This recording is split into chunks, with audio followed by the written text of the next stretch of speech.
They say nothing is ever lost, and it's true. Let's discover ships frozen in time. The first one is truly fascinating. Here, the Antikythera shipwreck. It's a Greek trading ship from the 1st century BCE. It's located on the east side of the Greek island of Antikythera and at the merging point of the Aegean and Mediterranean seas. Around 2,000 years later, in 1900, a group of Greek sponge divers discovered the wreck.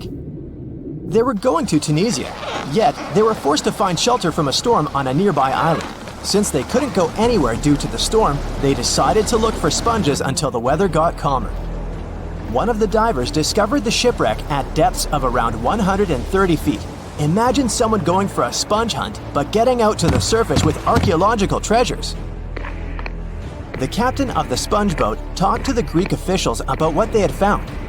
The officials sent 2 ships to the wreckage. The salvage operation was successful, and discoveries are now in Greece's National Archaeological Museum in Athens. The findings included 3 life-sized marble horses, jewelry, coins, and hundreds of works of art, including a 7-foot-tall Colossus statue of Hercules. Among these treasures, Antikythera ephebe, a bronze statue of a young man, caught more attention. Because the ephebe doesn't comply with any familiar iconographic model, and there are no known copies of his type, he held a spherical object in his hand. Scholars have different theories of who that person could be, but they are not in a consensus yet. More than 70 years later, Jacques-Yves Cousteau and his team went to the area and recovered hundreds more artifacts and the remains of 4 people. Interestingly, they discovered a complex set of interlocking gears, capable of predicting the movement of the sun, moon, and several planets. The mechanism can also show the times of solar and lunar eclipses years into the future. Think of this Antikythera mechanism as an early computer calendar, to plan significant events like agricultural activities, religious rituals, and Olympic Games. These artifacts found in the Antikythera wreckage are some of the most important findings in modern archaeology. Just the Antikythera mechanism itself has changed our perception of the limits of ancient technology. The mechanism has a sophisticated design and was made over 1,000 years ago. After all these amazing discoveries, experts believe that the wreckage site has remained largely unexplored and is mostly because of its location and the landscape of the seafloor on which the ship rests. The wreck is too deep for scuba divers but too shallow to use something like a submersible. A survey made on the seafloor in 2012 showed evidence of a second wreck about 800 feet to the south. It's clear that this area has a lot to offer humanity. What would happen if those sponge hunters didn't go to the area? Scientists found a shipwreck in Antarctica at the bottom of the Weddell Sea, 107 years after it sank. The name of the ship was Endurance, and it was the lost vessel of Antarctic explorer Sir Ernest Shackleton. Scientists who laid eyes on it decades later say it is among the greatest undiscovered shipwrecks ever. That is why they filmed the whole discovery. The video shows the remains of the Endurance and proves it is still in remarkable condition. It has been sitting in 10,000 feet of water for over a century, yet it looks like it sank very recently. So the story goes like this. The ship was crushed by ice and sank in 1915. Shackleton and his crewmates had to escape by themselves in small lifeboats. From then on, it was all about survival. Shackleton imagined to get his crew to safety. Then, the ship sank. Yes, this is a pretty impressive story. But why did scientists prize this ship? Firstly, Shackleton's Imperial Trans-Antarctic Expedition sailed to make the first land crossing of Antarctica. Yes, the crew was trapped in ice, but the intention was important. Secondly, it's about the challenge itself of finding the shipwreck. The Weddell Sea is almost always covered in thick sea ice. The same ice that made the Endurance sink. Getting near the presumed sinking location is super hard, let alone being able to conduct research. Experts of the modern expedition team foresaw the time when the lowest extent of Antarctic sea ice would come using satellite images. They realized that the weather was in their favor to start an expedition.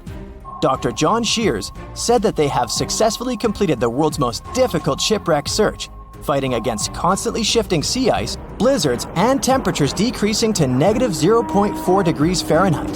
Yeesh, I can't imagine the worst conditions in Antarctica if these conditions are in their favor. Lastly, look at this. It's timbers. They're very much intact. Plus, you can read the ship's name. It's still visible.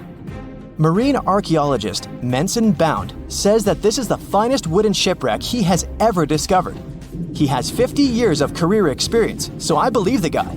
So how come the wood is not rotten? Dr. Michelle Taylor, a deep-sea polar biologist, said that there has been little wood deterioration because the wood-munching animals are not in this forest-free region of Antarctica. Workers of a coal mine in East Serbia discovered 3 shipwrecks that had been there for at least 1,300 years. The largest shipwreck is an ancient Roman fleet. It's around 50 feet long with a flat bottom. It's estimated that the ship could carry a crew of 30 to 35 people. Looking at its hull, you can see the marks of repairs. Wow, this one had a lengthy career. You know, it gives us insight into more than 1,000 years ago. The 2 smaller vessels, on the other hand, match descriptions of boats used by Slavic groups to attack the Roman frontier. These 2 have been discovered under mud and clay in an ancient riverbed. Apparently, in those times, there was a Roman base in a place called Viminacium City. Interestingly, Viminacium was a provincial capital with an estimated 40,000 inhabitants in the 4th century CE. For comparison, it was even larger than Pompeii. The Kostelach coal mine is a center of hidden gems. Archaeologists had found evidence of ancient human and animal activity here before. For instance, in 2012, experts found bones of at least 5 woolly mammoths, which went extinct about 10,000 years ago. Canadian archaeologists found a ship 150 years after it went missing in the Canadian Arctic waters. This merchant ship is called HMS Investigator. It was purchased in 1848 to search for the explorer Sir John Franklin's ship that got lost in the Northwest Passage expedition. So, HMS Investigator left Britain in 1850 for this rescue operation. The expedition crew, captained by Robert McClure, sailed the Investigator into the water. He realized that he was in the final leg of the Northwest Passage, the sea route across North America. But before he could sail into the Beaufort Sea, the 122-ton ship itself got stuck in the thick ice. The crew spent the winter over the Prince of Wales Strait. The following summer, McClure tried again to sail to the end of the passage, but the ice blocked his way once more. Here, too, the crew was forced to leave the ship. He steered the crew into the Bay of Mercy. There, they were to remain until 1853 when the crew of the HMS Resolute rescued them. Imagine a crew of 60 people who had to spend 3 winters in the Arctic without even knowing if they would survive. Later on, the ship was found sitting upright in about 36 feet of water. It was in very good condition. Arctic water has prevented the outer deck of the vessel from deteriorating quickly. The outline of the ship and its timber can be clearly seen. Plus, archaeologists have uncovered artifacts on land left by the sailors. They had unloaded everything before abandoning the Investigator. 3 sailor graves and 1 British naval shipwreck had also been discovered in the area. I wonder what else they could find there. Wow, it's the only place where 1 minute you're learning 17 natural ways how to get rid of houseflies, and the next, you're taking an epic journey straight into a black hole. More than 10 billion, with a B, views in total. That's 47 billion minutes watched, or more than 70,000 years. That's all the way back to the Ice Age. No, I wasn't around then. 40,000 videos, hundreds of topics, and most importantly you, a whole 44 million of you. Our viewers. We could populate an entire country if we wanted to. We'd like to continue helping you learn and giving you useful skill improvement tips. Got a thirst for knowledge? We've prepared 4 masterclasses on creating a 2D character animation from scratch, 10 hours of video lessons, practical tasks using professional software, and additional materials that you can use with your own projects. Get the full course now and create your own animated masterpiece. Strange things occur in the cold waters of Antarctica. One of these things happened to a ship called Jenny. It was a small schooner whose history began in 1822. The boat and its crew set sail and disappeared a year later. For 18 years, the ship was considered sunk. People forgot about it, but in 1840, the vessel reminded the world of itself. That year, the whaling ship Hope sailed through the Drake Channel in Antarctica. The crew members noticed a ship among icebergs. It was the schooner Jenny. It was floating slowly in the dark, with no signs of life. The captain of the Hope, Mr. Brighton, gave the order to approach the mysterious vessel. They thought it was some creepy ghost ship, but as they came closer, they noticed crew members on the deck. The sailors of the Hope called out to them, but received no answer. This time, it became clear that something terrible had happened to the Jenny.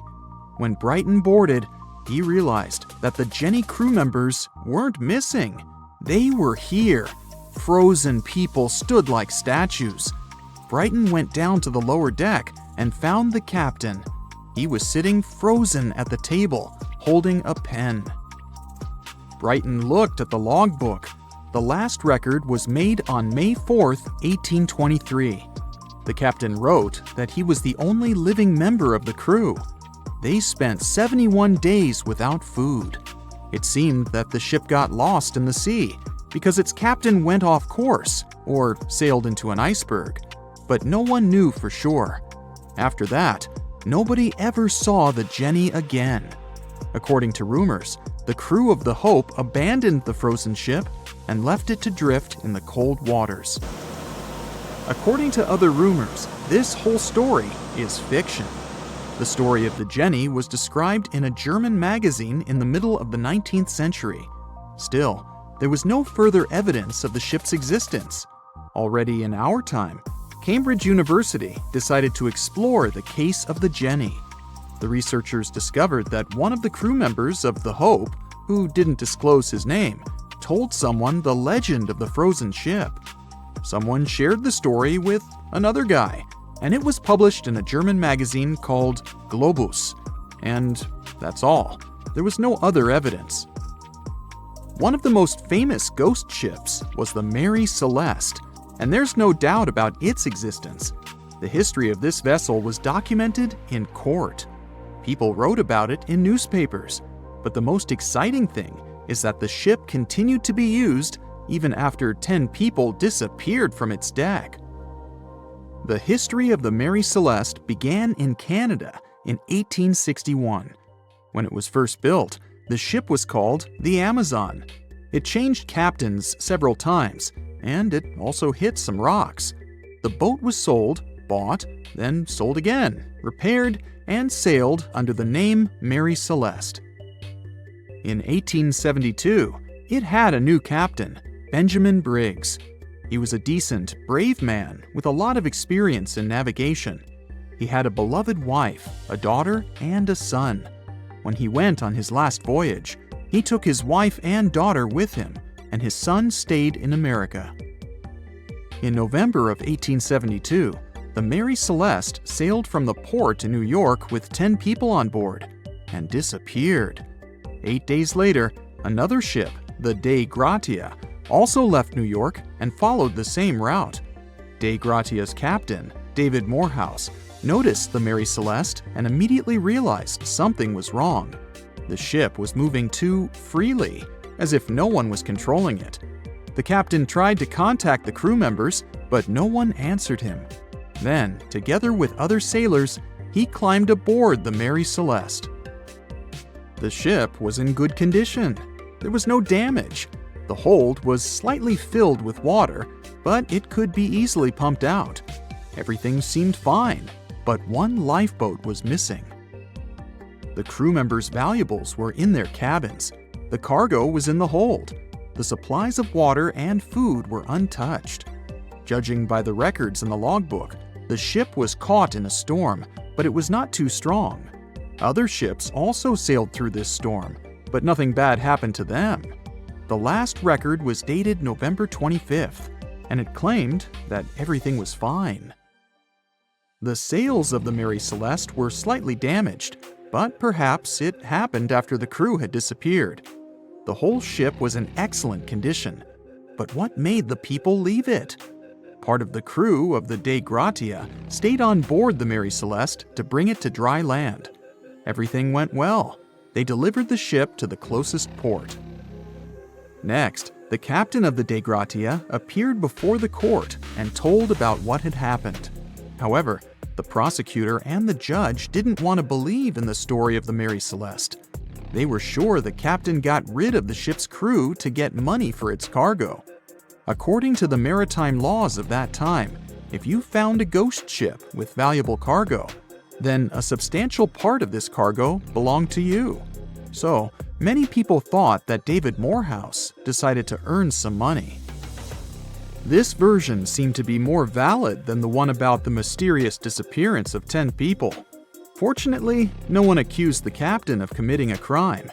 They thanked him for his service and gave him a monetary reward. However, his reputation was damaged, which greatly affected his career, as many believed he attacked the crew of the Mary Celeste. But even after this terrible case, trial, and investigation, the story was not over. The Mary Celeste was still an expensive and efficient vessel. It sailed several times, but then one captain crashed it into the reefs to get insurance. The court revealed this deception and accused the captain of intentional property damage. The story of the Mary Celeste became famous all over the world. People began to build their theories, realistic and not. Someone believed the ship had sailed through the Bermuda Triangle, but this version was quickly refuted, as the route of the Mary Celeste passed thousands of miles away from the Bermuda region. Did the Kraken or another giant monster attack the ship? Nope. Since the boat was found in almost perfect condition, there were no signs of a struggle. One of the most popular versions was that the crew of the Mary Celeste stole some valuable cargo and sailed to Spain on the rescue boat. However, those who knew Captain Benjamin Briggs said he was a good, honest man. Besides, he had a son in New York, and Briggs would never leave him. A more thorough investigation revealed that a series of accidental circumstances could have caused the disappearance of the ship's crew. Before its last voyage, the vessel delivered coal. Perhaps the pump intended for pumping water got clogged with coal after that.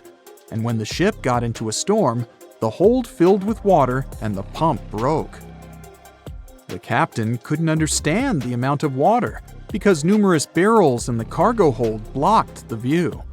Benjamin Briggs assumed it was dangerous to stay on the ship during a storm, so he evacuated with the passengers on a lifeboat. Perhaps they were close to land and decided to sail there, but the storm intensified and overturned the boat. Also, one record in the log journal said that the chronometer was faulty. It was a device that helped to determine your location at sea using longitude. Briggs got lost and didn't know which way to sail. The storm was strong, and he couldn't determine whether the ship would sink. Perhaps Briggs decided to leave the ship in a rescue boat when he saw the coast of the Azores. The uniqueness of this ghost ship case is that, unlike many others, you can investigate it yourself. There's a lot of information about the Mary Celeste on the internet. There are documentaries and research articles. Perhaps you'll be able to notice something that others haven't seen and solve the mystery of the disappearance of 10 people. There's a ship drifting somewhere in the ocean without a crew. The last time someone saw it was over 50 years ago. Its story reminds of that of the Flying Dutchman, a ship that's bound to sail forever and bring disaster to whoever sees it at sea. At least the legend says so. Unlike the Flying Dutchman, the SS Bay Chimo was definitely real and built for a German company in Hamburg and began as an ordinary cargo ship. It was trading supplies between Hamburg and Sweden in the Baltic Sea starting from 1914. It had a strong steam engine and a hull made of steel. A few years later, it became British property. Then, in the 1920s, a Canadian company purchased it for around $18,000, a huge amount of money back then. The new owner, the Hudson's Bay Company, was actively using the ship for several years. They would often send it on voyages from its home port in Scotland to Siberia, Alaska, the Yukon, and the Northwest Territories. It also passed through the Panama Canal and even the Suez Canal, with fur pelts for sale on board. Sometimes it would also transport passengers. It had completed 9 successful voyages before this strip of good luck came to an end. Starting from the 1930s, SS Bechimo would have trouble with ice and storms. When it first got trapped in ice in October of 1931, some of the crew managed to escape to Alaska. 15 of 22 sailors decided to stay with their vessel and try to save it. They had furs and other valuable cargo worth around $58,000 aboard. The company sent them supplies to survive the winter. They set camp near the ship out of the hatches, tarpaulins, and other materials, and offloaded the cargo. At the end of November, a blizzard rushed through the area, and it seemed like it had taken the ship with it. The ice platform had survived, but the ship broke free. Some of the crew members were sure it had sunk. But soon after, they heard from one of the locals who had spotted their ship around 45 miles away from their camp. The crew moved on with their lives, and the ship started its journey as a runaway vessel. People would spot SS Bechimo once a year or so, all the way until 1965. It was mostly spotted off the coast of Alaska. A man going to Nome with his sled dog, along with prospectors, explorers, and treasure hunters, all claimed to have seen SS Bechimo. Someone tried to board it and take it to port, but ended up stranded on it for days because of horrible weather. Others got luckier and managed to take a whaleboat, some furniture, and other valuables from the vessel. Those who got close to the ship saw that it was damaged and missing the propeller. Still, it stayed afloat without a crew for at least 38 years and became the longest sailing ghost ship in history. In 2006, the Alaskan authorities started a project to solve the mystery of this ghost ship of the Arctic and finally find SS Bechimo, either still above or below the water. So far, the project has not been a success. SS Bechimo remains one of the estimated 4,000 ships that have disappeared off Alaskan shores. If the legend of the 17th century isn't lying, this ghost ship could be sailing somewhere along the Flying Dutchman. It belonged to the Dutch East India Company. Its captain managed to do the impossible for that time and sailed from Holland to Indonesia in only 3 months. They said he was flying over the sea, and some evil tongues explained that he had made a deal with evil forces to achieve that. Once the ship was sailing back home, its captain and crew disappeared without a trace. There are many versions of what happened to it. One of the first ones said it had tried to enter port at the Cape of Good Hope, got in a terrible storm, and sank as there was no captain to save it. Another legend says the captain had refused to obey the skies to let the ship sink during the storm. A scary life form then struck the boat and the crew, and it was condemned to forever wander without rest. Many sailors claim to have spotted the Wandering Dutchman. The Duke of York, who was to become King of England, mentioned having seen it in Australian waters. Right after spotting the ship, the man who saw it first fell from the top of the mast and didn't survive. There were more encounters with this legendary ship up to the middle of the 20th century. Ships would nearly collide with it as the Flying Dutchman jumped out of the blue. Scientists have a more logical explanation for this mystery: Fata Morgana, not to be confused with Hakuna Matata. Now, when you're out at sea on a hot day and the air is all wavy, it feels like when you look at the road on a scorching summer day. That's because of something called atmospheric refraction. When light passes through different layers of air with different temperatures and densities, it bends and twists. Sometimes, under certain conditions, this bending of light can create really bizarre optical illusions over the ocean, like sightings of the Flying Dutchman. The Fata Morgana phenomenon can make distant objects appear distorted, stretched, or even lifted above the horizon. So you can see a ship far away, but because of the way the light is bending, it will look like it's floating above the water or even disappearing and reappearing. A Fata Morgana is most commonly seen in polar regions, especially over large sheets of ice that have a uniform low temperature. But you can see it anywhere, even in deserts and over lakes on hot days. The first stories about ghost ships go all the way back to ancient Greek and Roman mythology. One of the most famous ghost ships in history is the Mary Celeste. This brigantine was traveling from New York City to Genoa and was fully stocked with provisions, but missing a crew when it was discovered in the Atlantic Ocean in 1872. The crew's personal belongings were also there, completely undisturbed. The final entry in their log was made 10 days earlier. We still don't know what happened to its crew, and the ship has inspired many spooky stories and legends. The Lady Lovibond was another legendary schooner that is believed to have been wrecked off the coast of Kent in the middle of the 18th century. The story tells that the ship's captain, Simon Reed, had just got married and took his bride on board for a celebratory cruise, despite the superstition that it could bring bad luck. They were on their way to Portugal when the first mate, who is also in love with the captain's new wife, went mad because of jealousy, attacked another crew member, and then took over the wheel and steered the ship straight into the dreaded Goodwin Sands. No one aboard survived, and the schooner is said to reappear as a ghost vessel every 50 years. In present times, many vessels become abandoned and turned into ghost ships intentionally. There are thousands of them floating in U.S. rivers, lakes, channels, and coastal waters. Some people lose their boats in storms and other extreme weather. Others have to abandon their boats because maintaining them can cost 10% of the boat's price. Plus, docking a vessel can add up to several $1,000s every year. Most boats have been made of fiberglass, so an owner can't just recycle them as scrap metal. So, once they want to get rid of it, they often tie it to a dock and sneak away, or leave it floating far away from the shore, or just try to sink it. When ghost ships sink in shallow waters, they can cause damage to coral reefs, mangroves, marshlands, oyster habitats, and wetlands. Plus, they can collide with unsuspecting regular ships and cause real trouble. So, don't do that. Enough said. As an experienced sailor and the first man to ever sail non-stop on his own around North and South America, Matt Rutherford has seen a lot during his voyages.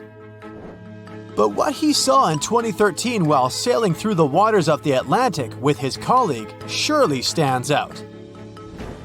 Some 800 miles off the coast of Bermuda, not far away from the famous Bermuda Triangle, they noticed a boat that seemed to be moving by itself. The sails weren't up and the motor wasn't running. The sailors decided to check if there was someone who needed their help aboard, so they moved closer to the mysterious ship. Once they got there, things only got weirder, as they realized there wasn't a living soul aboard. Rutherford started filming to document their discovery. The boat looked so awfully abandoned that they expected to find some pretty scary things in there. But it didn't stop Rutherford from searching the vessel. The boat, which turned out to be named Wolfhound, looked like an upscale one, probably costing hundreds of thousands of dollars. It was pretty weird to find it floating by itself in the middle of the ocean. It seemed like whoever abandoned it was leaving in a rush. There were clothes and other personal belongings all over the main cabin. Some parts of the ceiling had fallen and some drawers had popped open. The brave sailors decided to tow the ghost ship back to Bermuda. It wasn't easy because Wolfhound was bigger and heavier than their boat. After days at sea, the crew was running low on fuel and asked a passing freighter to stop and give them some gas. They kept pulling Wolfhound until the tow line got wrapped around the rudder and they realized they could get stranded in the Bermuda Triangle. So they had to abandon the ship. What really happened and how Wolfhound ended up in the middle of the ocean will probably remain a mystery.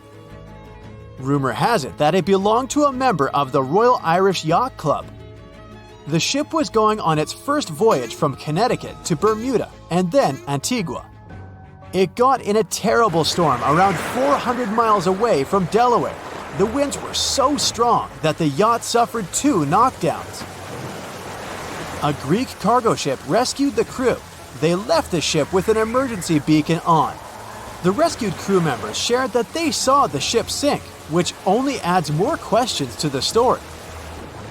How did it get back to the surface? Does the Bermuda Triangle have anything to do with that? Christopher Columbus himself reported some unusual compass activity going on in this mysterious area while he was on his way to the New World. Despite the stories of more than 50 ships and 20 planes disappearing in the area, it remains one of the most heavily traveled shipping routes in the world. Some skeptics believe that this fact solves the Bermuda Triangle mystery. It could make sense because the busier the area, the more accidents happen there. But then again, it's not the number of disappearances that makes the place so mysterious. It's the lack of explanation and wreckage lost for good.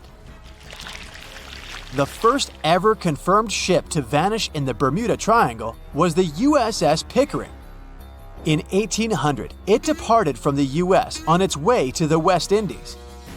The ship sailed into the Bermuda Triangle along with its 90-man crew. No one ever heard anything from them ever since. The popular explanation is that the ship was taken out by a storm. But because no one found any wreckage, we'll never know for sure. The largest ship that has ever disappeared in this mysterious area was the USS Cyclops. In March 1918, carrying a crew of 306 people, the USS Cyclops left Barbados and headed home to Baltimore.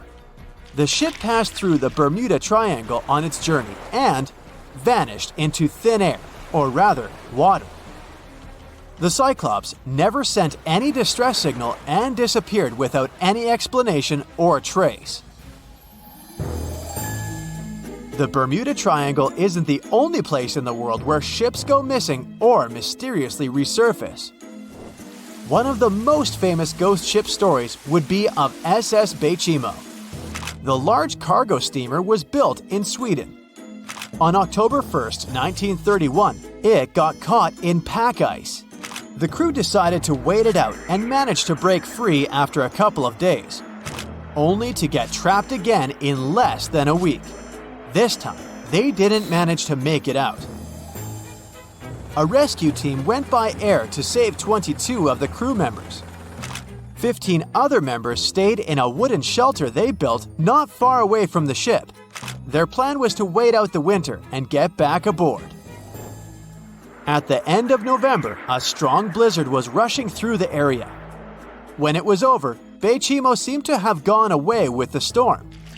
The captain decided it must have broken and sunk, but a few days later, a local hunter informed them that he had seen the ship around 45 miles away from their camp. The crew managed to find the ship and took the most valuable cargo from its hold. They had fears that Bechimo wouldn't live through that rough water, but it did manage to survive after all. Once the ice was gone, it floated away and ended up drifting along the shores of Canada and Alaska. Many people reported seeing the ghost ship in an open sea. Some even tried to board it to save the ship, but the weather didn't allow it to happen. The last time someone saw SS Bechimo was in 1969, 38 years after its crew had left it. It could still be drifting somewhere in the ocean. The story of MV Joyita happened in the South Pacific. The ship was originally a wooden luxury yacht. After serving for 20 years to various owners, it became a merchant ship. In 1959, it set on a trading voyage that was supposed to last around 2 days. When it didn't reach its destination on time, no one was worried at first as things happen in the open waters. After another day, and no distress signals from the Joyita, it was obvious that something serious was going on with it. There were 25 people aboard, and their families wanted to find them. A search and rescue crew worked for 6 days looking for the ship, or at least its wreckage, in an area of nearly 100,000 square miles. That's 1.5 times as big as Florida.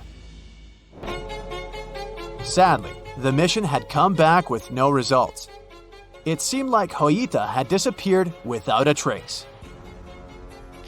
A month later, another merchant ship noticed Joyita drifting in the ocean, miles and miles away from its original route, and none of the crew members or passengers were on board. The cargo had also disappeared. The lifeboats were also gone, so the people must have escaped the ship hoping to save themselves. It turned out that the crew had been trying to get help as they tuned the radio to the International Distress Channel. But the damaged cable didn't let them send the signal any further than 2 miles. It also looked like when they were leaving the ship, the crew took the logbook with them, and we still don't know what exactly happened to Joyita. Family members of those who were on board are still looking for answers. One professor claims it must have been a corroded pipe that leaked and flooded the vessel, but we'll most likely never know for sure. In the Pacific Ocean, near Japan, there is an area nicknamed the Devil's Sea. It's believed to be one of the 12 vile vortices around the Earth. Some people claim that vile vortices have weird things going on in them because the pull of the planet's electromagnetic waves is stronger there than anywhere else. The most famous ship that disappeared in the area was a fishery patrol vessel in 1952. The ship went there to investigate the vessels that went missing previously and disappeared along with 31 crew members. Scientists who don't believe it was a mysterious disappearance blame the underwater volcano eruption for what happened. If I asked you to name the most famous shipwreck of all time, you'd go with the Titanic, right? The Atlantic Ocean, the hope for new life, heartbreaking love stories. It had it all to become a blockbuster. But I guess you've never heard of SS Princess Alice that submerged in the sewage of the River Thames, taking between 600 and 700 lives with it. Life in 19th century Victorian London wasn't easy, especially for working class folks. Affordable public transport and bank holidays made it a bit easier. The people could escape to the coast on a train or pleasure boat, even if it was just for a day. Sheerness on the Isle of Sheppey in Kent started as a fort under Henry VIII and then grew into a bustling town with a dockyard. When they added a railway station in 1863, it became a prime destination for day trippers and holidaymakers. Seaside promenades, charming piers, and a whole bunch of fun stuff to do by the sea. It had it all. A bit inland along the River Thames, you had the Rocherville Gardens. These gardens had archery lawns, bowls, mazes, lakes, cliff walks, and even a floral bazaar. Plus, there was an aviary, a bear pit, and a skeleton of a lost whale that had taken a wrong turn in the Thames. Londoners of the late 19th century could hop on a train or cruise along the Thames by boat, and both options were pretty popular. But on the 3rd of September, 1878, way more people than usual opted for the boat. They chose it over the railroad after a passenger train had collided with goods wagons in Kent, taking the lives of 5 people. The river felt like a safer way to go. One of the ships available for the trip was the SS Princess Alice. The paddle steamer was first launched in 1865 on the west coast of Scotland. Its original name was the Bute, and it was used as a ferry for the passengers of the Weems Bay Railway Company. A couple of years later, it was sold and renamed after Queen Victoria's 3rd child. Then, it was sold again and got the nickname the Shah's Boat, as it transported the Shah of Persia up the Thames to Greenwich in 1873. The ship had gone through several alterations in its lifetime. It got new boilers and watertight bulkheads. The Board of Trade had inspected it and marked it safe. In the year of its final voyage, it was officially allowed to carry up to 936 passengers between London and Gravesend in calm water. On the day of the tragedy, Princess Alice was on what was called a moonlight trip downstream from Swan Pier near London Bridge to Sheerness, Kent and back. The trip wasn't expensive, so most of the passengers were from the working class. There was also a musical band aboard to keep the spirits up. The 3rd of September was a bright day, and many families were happy they could catch some final summer sun rays and enjoy fresh sea air. The then owner of the ship, the London Steamboat Company, had several vessels working on the route. The passengers were free to hop on and off different ships. At around 6:30 p.m., after a beautiful day in the open, the SS Princess Alice headed back to Swan Pier. No one kept official lists of passengers, so we'll never know exactly how many people were on board that evening. But they say the steamer was close to its full capacity. As it got darker and cooler, many families decided to stay inside the saloon or in their cabins below. Some stories from the steamer sound like fate. The captain of Princess Alice let his steerer stay at Gravesend and replaced him with one of the passengers. John Ayres was a sailor but had little experience at the Thames or with a vessel like Princess Alice. Alfred Thomas Merriman, a chef from East London, had been offered to work on the steamer at the last moment. He was 30 years old and a father of 4, so he couldn't say no to extra money. At around 7:40 p.m., he was standing on the deck by the saloon door. By that time, Princess Alice had passed Tripcock Point and entered Galleon's Reach. The passengers could see the North Woolwich Pier in the distance. Many of them planned to disembark at that stop. And that's when Merriman noticed a huge ship carrying coal. It was Bywell Castle. This vessel normally carried coal to Africa, but it had just been repainted at a dry dock. Bywell Castle was going to Newcastle to pick up some coal and transport it to Alexandria, Egypt. The ship's captain, Harrison, wasn't too familiar with these waters, so he called in Christopher Dix, a seasoned Thames River pilot, to lend a hand, even though he didn't have to. The ship had a fancy raised forward part below the deck, and Dix couldn't quite see what was in front of him. So, they had a sailor on lookout duty. As they set sail from Millwall at the speed of 5 knots, 5.7 miles per hour, they tried to stick to the middle of the river, but other boats had other plans. When they were approaching Galleon's Reach, Dick spotted Princess Alice's red port light, headed their way, but planning to pass on the right side. At the same time, Grinstead, the captain of Princess Alice, was going against the river's flow, trying to find the smooth waters on the south side. He adjusted his course, steering into Bywell Castle's path. Both crews realized they were headed for a collision. Dix tried to steer clear and even ordered reverse full speed on the engines, but it was too late. The Bywell Castle collided head-on with the Princess Alice, which was much smaller, weighing less than a third of the 890-ton coal-carrying collier. It sliced the passenger steamer in two. As Merriman remembered later, laughter on board immediately changed into screaming and panic. Some people rushed to the bridge for safety.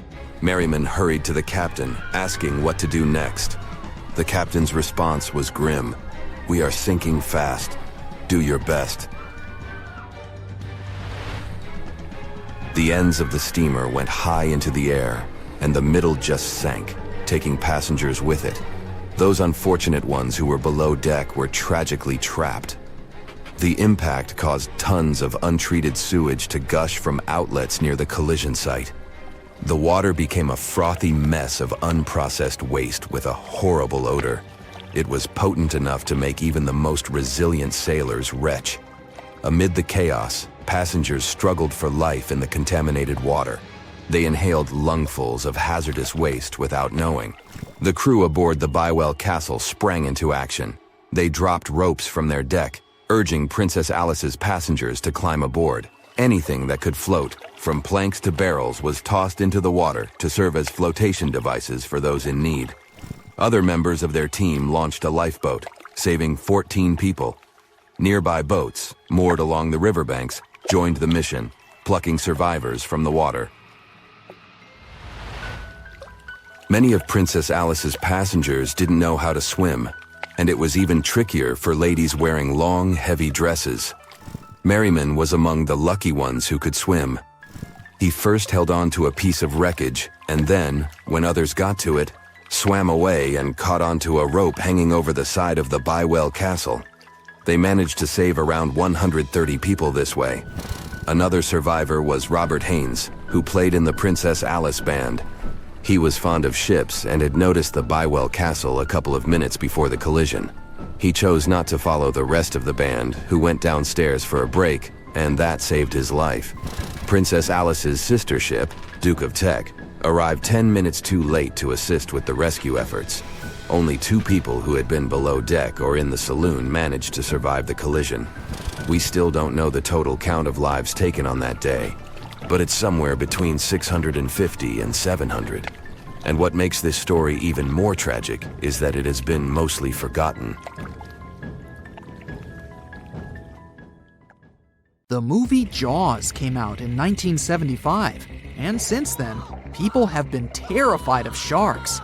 Some people fear seeing a great white's head come out of their showers, not to mention the fear of running into one at your local pool. Of course, none of this is actually possible, but some other scary shark stuff is. Like, yes, sharks can attack boats. They probably won't sink one. It depends on the size of the shark and the size of the boat. Today, we're diving deep into the facts and myths about the sea's biggest predator. It was the year 1953. On a typical July morning, 2 fishers set out on their daily lobster harvest. They took their white-hulled dory out to sea off the coast of Cape Breton Island in Nova Scotia, Canada. Since it was the lobster season, the sea was dotted with several dories spread out across the water. But that day, something strange happened. As soon as they put the dory at sea, they noticed a large dorsal fin chasing after their boat. They were surprised to see that the shark would follow their boat's every move. For an entire week, they took out their white dory from the harbor, and the shark followed them around.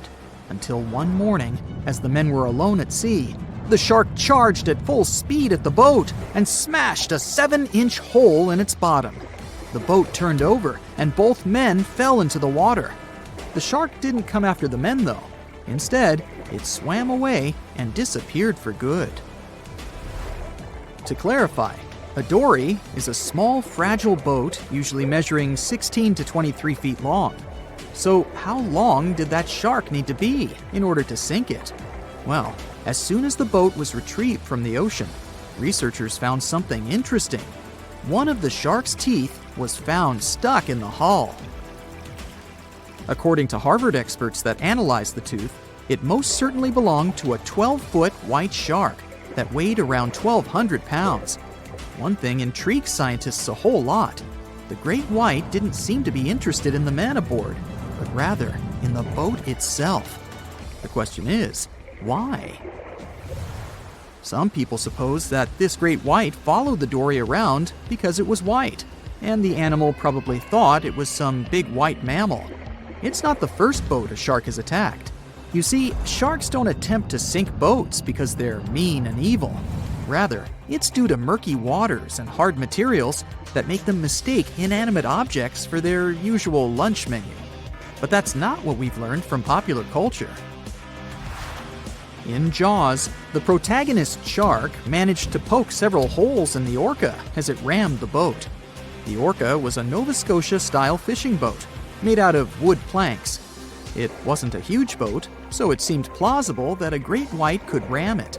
But, according to Mythbusters, that's very far from the truth.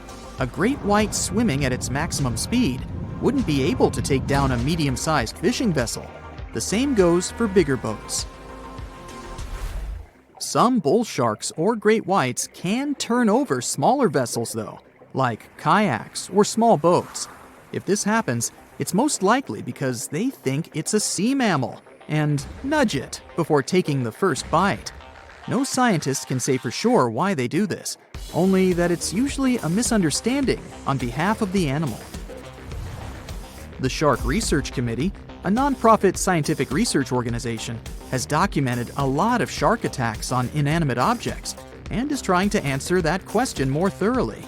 So far, they've observed several attacks on objects such as crab trap buoys and inflatable float bags. The website has also registered 2 famous attacks on boats. The first one happened in 1959, and a shark left a tooth on the hull of a boat. Researchers later identified it as belonging to a 12-foot great white. The report of the other attack, which happened in 1989, claims that a boat was circled by a great white before the animal swam at the vessel at full speed and hit the boat several times. Of course, those who suffer the most from shark attacks and encounters aren't boats, it's surfers. As far as we know, surfers look like giant wobbly seals from the shark's perspective. According to the Shark Research Committee, there have been 41 confirmed shark attacks on surfers on the west coast of North America over the course of the last century. So, should we be so afraid of sharks after all? Let's learn more about these magnificent sea creatures. Off the top of your head, how many shark species can you name? 4, 8, 10? Well, there are over 500 species of sharks swimming in the ocean. They vary from tiny specimens, about the size of a human hand, to up to 39-foot-long creatures. The largest species of shark are actually not great whites, but whale sharks. And even those are small compared to the great megalodon. This ancient creature that lived around 20 million years ago reached an unimaginable length of 60 feet. By comparison, that's the same as 2 to 3 buses placed one after another. I wouldn't swim in megalodon-infested waters even if you dared me, that's for sure. We know that sharks are very good hunters, but why is that so? Their bodies seem to have been strategically built for speed. Instead of having a bone skeleton, like us humans, sharks have a cartilage skeleton, which makes them much lighter and also super fast swimmers. Each species of shark hunts depending on its nutritional needs. So, shark species that grow to an average of 3 feet have a diet based on fish. The ones that grow bigger start feeding off of bigger sea animals, such as sea lions and seals. Throughout their lives, some species of shark can shed over 30,000 teeth. Unlike humans, who are born with a set number of teeth in their jaws, sharks have an apparently limitless supply. In their defense, they do lose teeth pretty easily, as they can easily get stuck in their prey, for example. They also have multiple rows of teeth. The jaws of a great white can contain up to 7 rows of teeth, and can grow to be more than 6 inches long. And since we're speaking of great whites, the most feared shark species roaming the oceans, this is ray. Ray is an adult white shark. He can swim up to 50 miles a day, so he needs a lot of fat in order to keep his body functioning. Funny thing about Ray, when he opens his jaws to hunt, his eyes roll back together with his head, so his sight is hindered when he's taking a bite. Now, he does like it when the water is murky and underwater visibility is low. That's because it makes it harder for his prey to spot him coming. These conditions can make it easier for him to grab that yummy seal. But this can also make it easy for him to mistake a random boat for lunch and end up scaring some humans. Some Hollywood movies love to portray sharks as having superpowers. Although they're not innately cruel, one species of shark does have something that can be considered bizarre. Hammerhead sharks, one of the most dangerous species of sharks, have a sort of sixth sense. Inside their heads, they have electroreceptor organs called ampullae of Lorenzini. These organs allow sharks to detect the electromagnetic fields of all living things in the ocean. This ups their hunting abilities to another level. They can even find prey hidden in the sand because they sense its electromagnetic field. You should know one thing. If a shark lives in a balanced ecosystem, it won't feel the need to attack unknown things. These animals are curious, though, so maybe we should cut them some slack when they bite a piece off a random boat. It's 2018. You get up early in the morning to go ashore and catch some fish. You come to the spot you were yesterday, throw the hook into the sea, and wait. The float is twitching.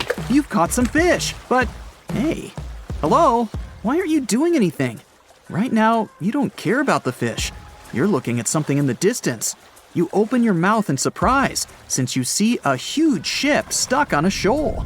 It wasn't here yesterday, so it got here at night. Okay, it'll probably sail away sooner or later. You fish for a few more hours. During this time, you observe the ship and notice no movement there. Is it empty? Boats and the coastal service are sailing from the shore to the vessel. You decide to check it out too. You get in your old boat and go there. The mist descends to the water, making the ship look creepy. The colossal vessel is rusty and empty. But where is the whole crew? And how did it get there? The Coast Guard comes on board. They search the hold, the cabins, and the upper deck. There's someone's stuff, some remnants of food supplies, notebooks, and clothes.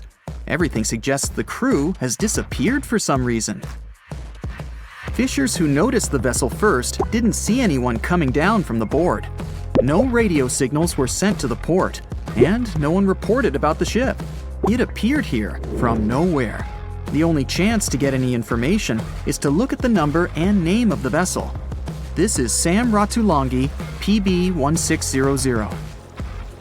The Coast Guard checks the information, studies the data of all the country ships, and no way. One company built the boat in 2001 in Indonesia. People used it to transport heavy loads across the seas around Asia. The ship had been properly operating for 8 years. People were delivering industrial goods to different points in the region, but something went wrong. In 2009, Sam Ratulangi was sailing near the coast of Taiwan, and that's it. There were no further records about it. There were no reports in any port. Everyone thought it must have drowned, so no one had been looking for it for years. And then, 9 years later, it appears here, big and rusty, off the coast of Myanmar, without sailors, without fuel. An investigation starts. City services are trying to find out the names of all the sailors working on the ship and find clues that would lead to solving this mystery. They also hope the ship owner will appear soon. They find 2 tow ropes on board. This means that some other ship towed Sam Ratulangi to this place. Then they identify and find 13 crew members. These people say they wanted to reach the factory in Bangladesh to repair Sam Ratulangi. Another vessel helped tow the ship, but then 2 cables tore off, and a storm began. No one wanted to stay on board during such weather, so the crew members left it.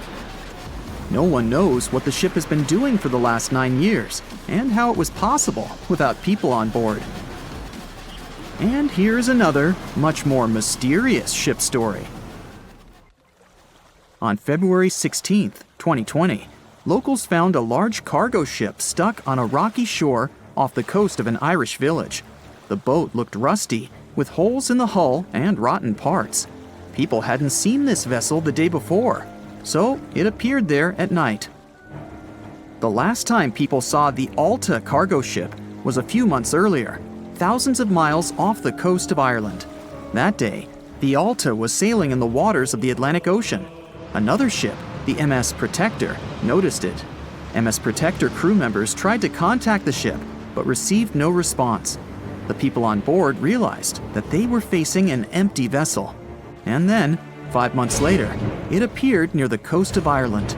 There are more questions than answers in this story, but we managed to find something out. In 2015, the Alta appeared and disappeared from the radar several times. Any ship has an internal tracking system, so people can track its route using satellites. But Alta crew members often disabled this system. Perhaps they were engaged in some illegal activity. Anyway, in 2017, the ship often sailed between the ports of Greek islands. Then, the tracking signal disappeared and appeared only 10 months later, off the coast of North Africa. During this time, the ship changed several flags. In September 2018, the Alta was southeast of Bermuda and headed for Haiti. Then, the crew started facing problems. First, the main engine failed right in the middle of the Atlantic Ocean. The ship began to drift. Several days passed, but the crew members weren't able to repair it. They began to run out of food and water supplies. The situation got even worse when they found out that a hurricane was approaching the place. Fortunately, they managed to contact the U.S. Coast Guard. A helicopter flew to the Alta on October 2nd to bring them some supplies. There was enough food for several days. Then, a rescue boat sailed to the ship. It evacuated all the sailors and delivered them to Puerto Rico before the hurricane. The Alta had to drift alone in the ocean. After a while, another ship approached the Alta to tow it to the shores of Guyana. But at this moment, everything went wrong. Someone stole the boat disabled the tracking system, and sailed away in an unknown direction. After almost a year, the MS Protector found the empty Alta in the waters of the Atlantic Ocean. And then, 9 months later, the ship without a crew sailed to the shores of Ireland. How did it manage to travel across the Atlantic and get to the coast of Ireland? It's still a mystery. Maybe it was just luck. No one else saw the ship all this time. It was just covering huge distances, surviving storms. Who's the captain? What happened to the thieves? Who owns the ship now? One day, someone called the village administration and introduced themselves as the vessel owner. But that unknown person didn't provide any evidence.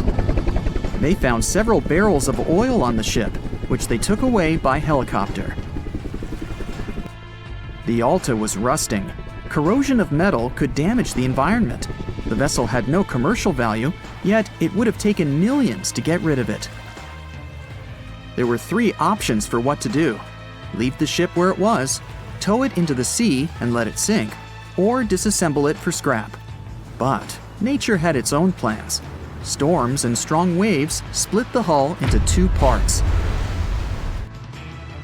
The Alta was drifting without a crew in the waters of the Atlantic Ocean for about 2 years. But this is nothing compared to a ship that was traveling for 38 years. The record belongs to the SS Bechimo. It was a merchant vessel owned by some trading company. In 1931, the ship found itself on the ice off the coast of Alaska. Its movement slowed down. A thick layer of ice blocked the ship, and a strong storm only made the situation worse. The blizzard was so intense that the crew members couldn't see anything but a white veil in front of their eyes. Sailing any further was impossible. The team had to wait for the storm to end. They waited for a day, 2, 3 days. A week had passed, but the snowstorm was only getting stronger. Then, one day, it grew weaker. The crew members split into 2 teams. The first team went to the nearest city. The second group, along with the captain, stayed on board. They set up camp next to the ship and waited for the blizzard, which had started again, to end. There was 0 visibility. And finally, one day, the storm was over. Great! And now, wait a minute. But where's the ship? The SS Bechimo just disappeared during the blizzard. The captain was sure that the ship had sunk, so he left along with the crew. Then, a week later, they saw the vessel drifting near the area where they had lost it. The hull was damaged so severely that it was unsafe to sail on it. Repairing the ship would be pointless and expensive, so the captain decided to abandon it. He was sure that it would go underwater sooner or later, but it stayed afloat for the next few days, the next few months, and a few years. People had reported seeing it at various points along the coast of Alaska for 38 years. The last record of the SS Bechimo is dated 1969. Those who saw it claimed the ship was completely frozen, almost merged with the ice. Some people planned to start an expedition to find the ship, but all attempts were unsuccessful. The vessel is probably lying somewhere on the deep sea floor.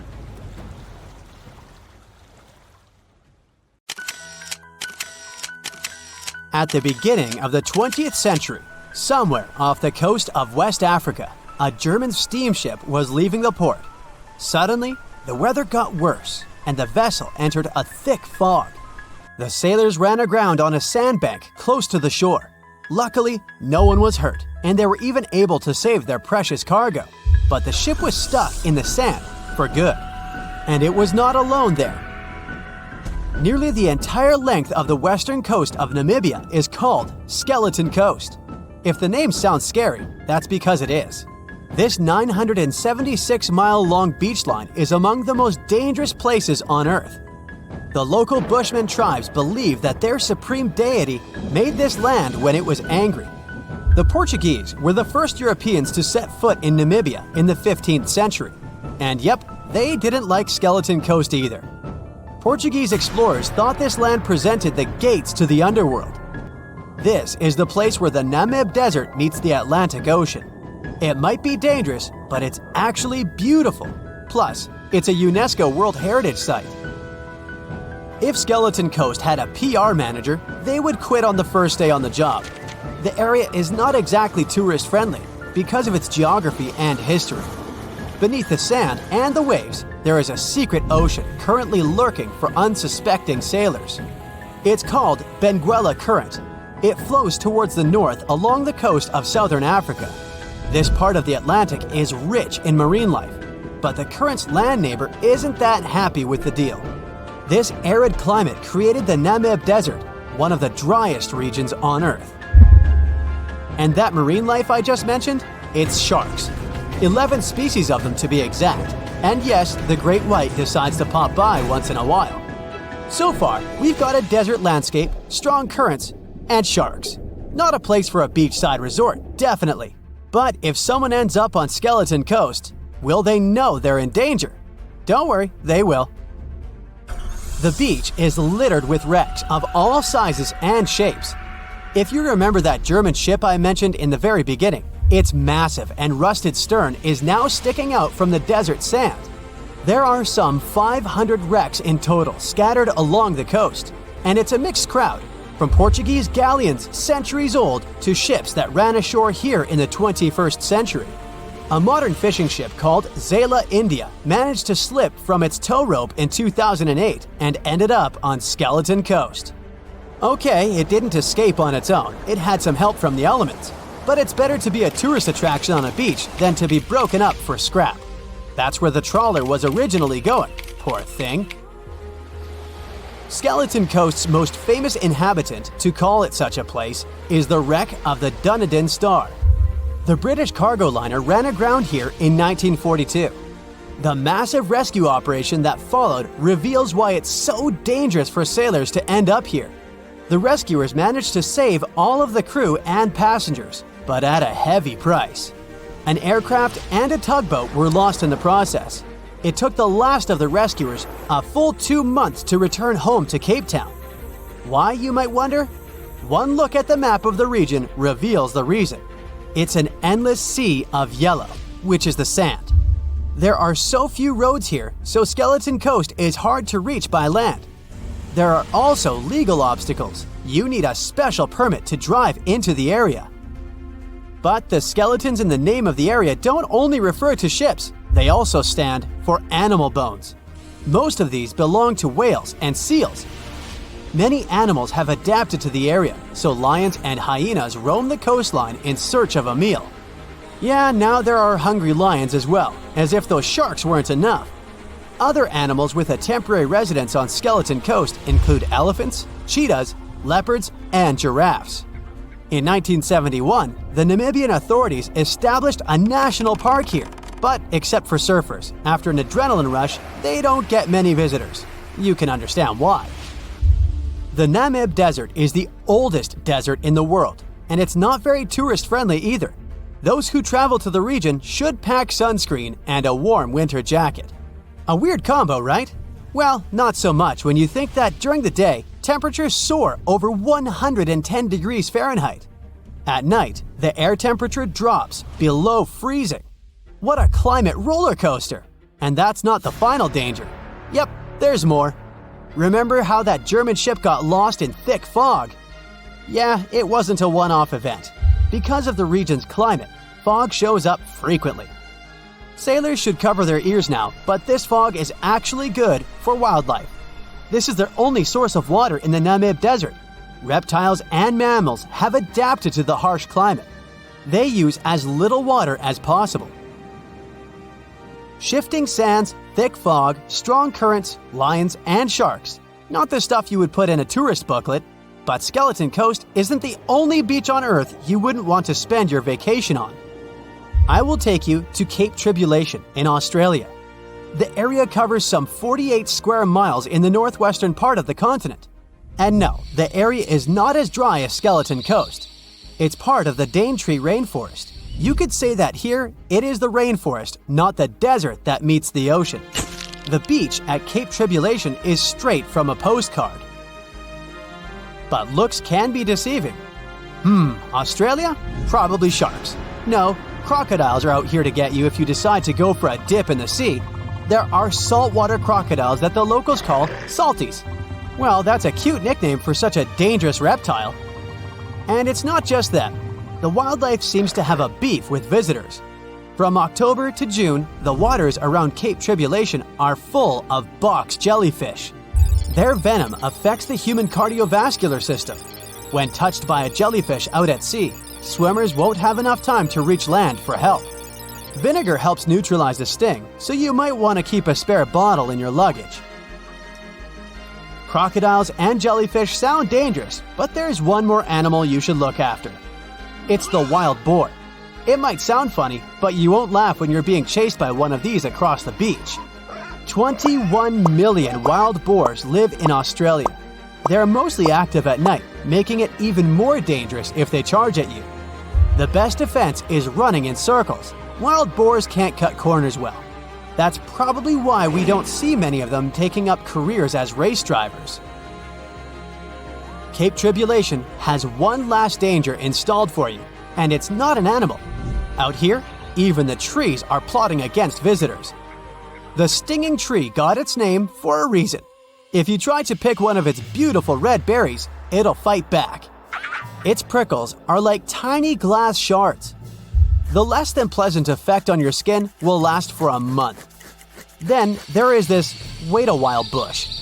Who keeps naming them like this? This long vine has spikes that grab hold and just don't let go. They are so strong they can pull a human off a horse. You'll have to wait for someone to come by and save you from this thorny grabber. If you are about to cross this Australian beach from the vacation list, hold on for a second. Tourism is booming here. The local authorities have restricted access to all of the danger zones. Visitors go swimming in dreamy water holes that are surrounded by lush vegetation. There are even ropes to swing from. Now, that's a beach you can finally relax on. The year was 1854, and the SS Arctic, the fastest passenger liner of its time, set out to cross the Atlantic. As it sailed through the misty veil, it slowly disappeared into the unknown. The Collins Line, an American shipping company, was started in 1818 and only began seriously trading in the transatlantic by 1835.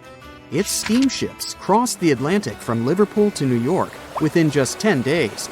Doesn't sound like a great speed today, I know, but back then, the same thing took other ships several weeks.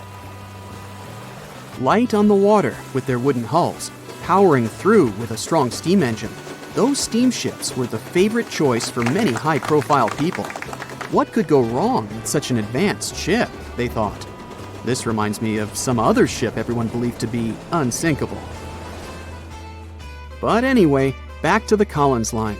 It grew to be a serious contender on transatlantic routes, with only one other competitor, the Cunard's Line. It was a British company also aiming to be the main force through the Arctic Passage. In 1835, the company received a new ship that traveled to Liverpool and came back to New York with the largest cargo ever at that time. From then, the Collins Line was steadily growing. It seemed like there would only be future successes for it. Unfortunately, their lavish ships became costly to run with the amount of coal used. Massive power along with weak wooden hulls meant they needed many repairs after each voyage. So, every trip ended up being expensive. But since the ships were safe and had a great reputation, people were willing to pay the price, and the company was definitely not in crisis. They had achieved something no one had managed to do before them.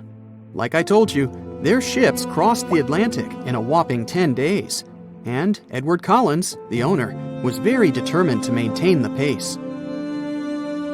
Their 5 ships easily outran the Cunard's Line of only 3. With this great praise, it provided more attention. Though the Cunard's ships were slower with their iron hulls, they believed there was still profit, regardless of how slowly they sailed. Among Collins' ships, the Arctic, the third of them to be launched, was the largest, reaching 284 feet long, with 2 side-lever steam engines, each with 1,000 horsepower. The paddle wheels made 16 revolutions a minute when at full speed. At the time of its launch, the press called it the most stupendous vessel ever constructed in the United States. But glamour and fame couldn't avoid what would come next. On the 27th of September, the Arctic was on its journey from Liverpool to New York, continuing a speed pace through the thick fog. It's possible that by that moment, after 4 years of record-breaking trips, the crew became overconfident with their sailing and the ship. Going only 50 miles from Newfoundland, they carelessly continued through the fog with no radio contact, sonar, or any other form of identifying objects, equipped only with Morse code. A smaller ship, the SS Vesta, which operated as a fishing vessel, often worked around Newfoundland. It was passing through the same path as the Arctic and crashed into its side.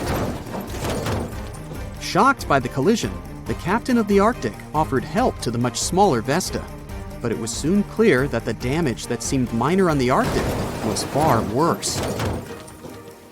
Beneath the waterline, a hole was letting water into the hull. The cost of the much faster wooden hull now seemed less valuable. They steered toward land, trying to plug the holes, but they weren't doing so well, and the seawater continued to pour in, filling up higher and pushing the ship down.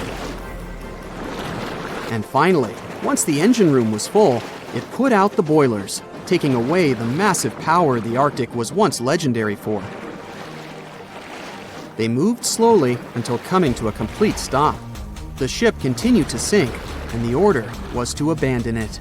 At the time, maritime law allowed for the Arctic to carry only 6 lifeboats, only capable of saving 180 people. The crew and some of the passengers managed to push their way aboard and took most of the seats on those boats. Things were pretty wild, and everyone forgot about their manners, not letting the ladies and the youngest ones board first. It took 4 hours for the Arctic to sink. 150 crew and 250 passengers were on board.